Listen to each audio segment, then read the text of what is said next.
And here it is. This is our final render. I think this looks really cool.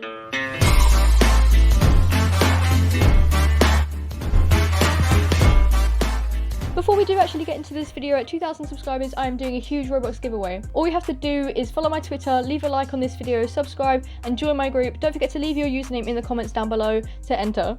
Hi guys, welcome back to another Roblox video. In this video, I'm going to be showing you how you can make your very own thumbnail using Roblox Studio and Blender. I'm not going to waste any time and I'm just going to get straight into it. Okay, so the first thing you're actually going to want to do is open up Roblox Studio and basically just add in the scene that you want. You can add characters if you want by going into plugins.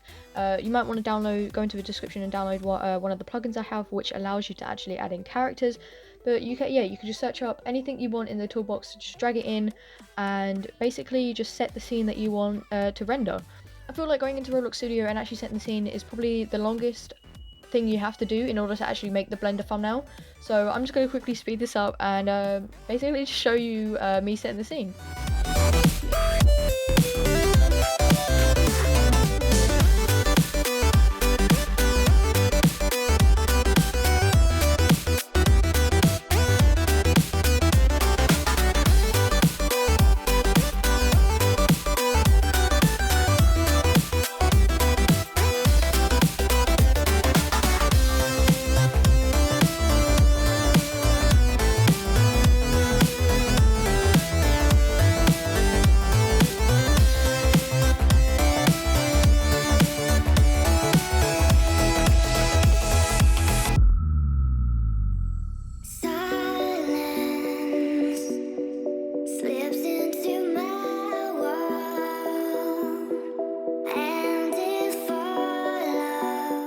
But yeah, once you have actually finished setting the scene and putting everything that you need or want into Roblox Studio, you're just going to very quickly want to select all of it, right click, click on export, and just save it as an OBJ. Save it to wherever you want, on your desktop, on your downloads. It doesn't really matter because when you open it in Blender, you basically just save it to somewhere easy to access.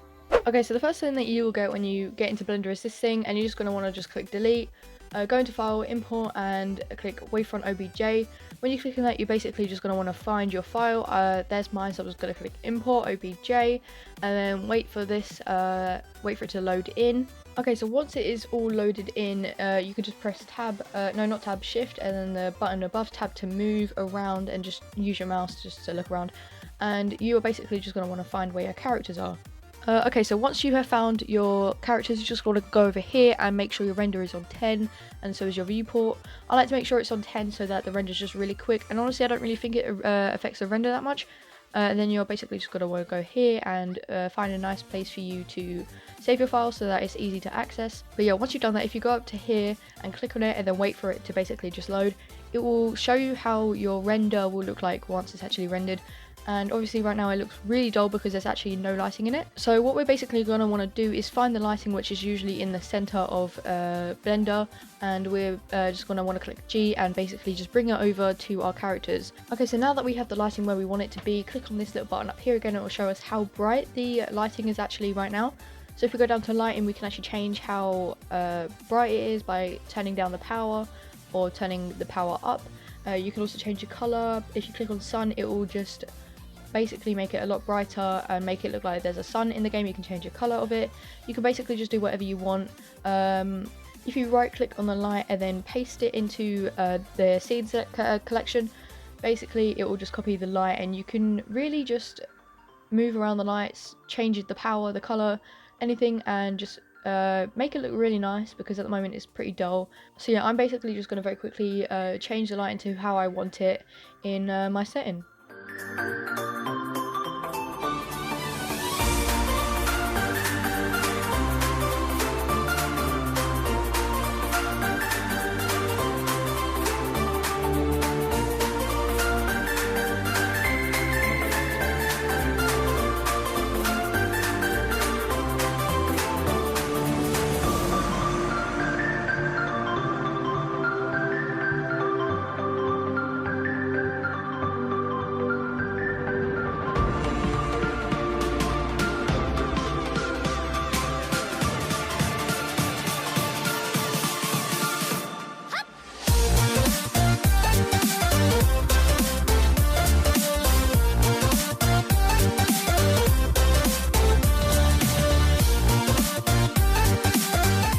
Okay, so once you are done with your light, you can go down here and just click on bloom.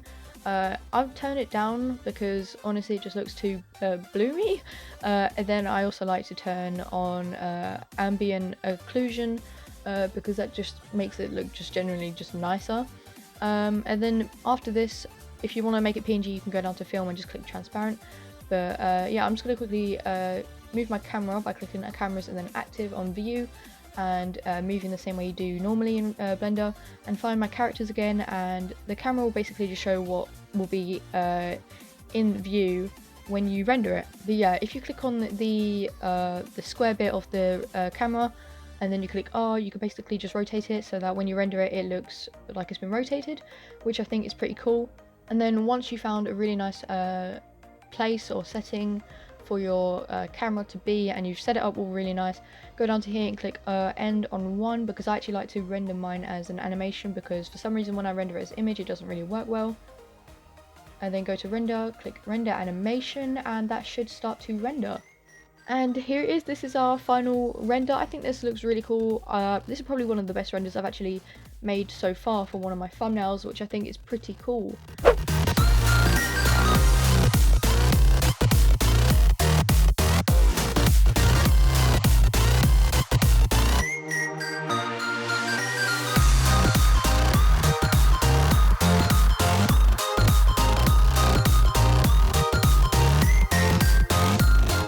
Yeah, that is how you make a Blender thumbnail in Roblox Studio and Blender.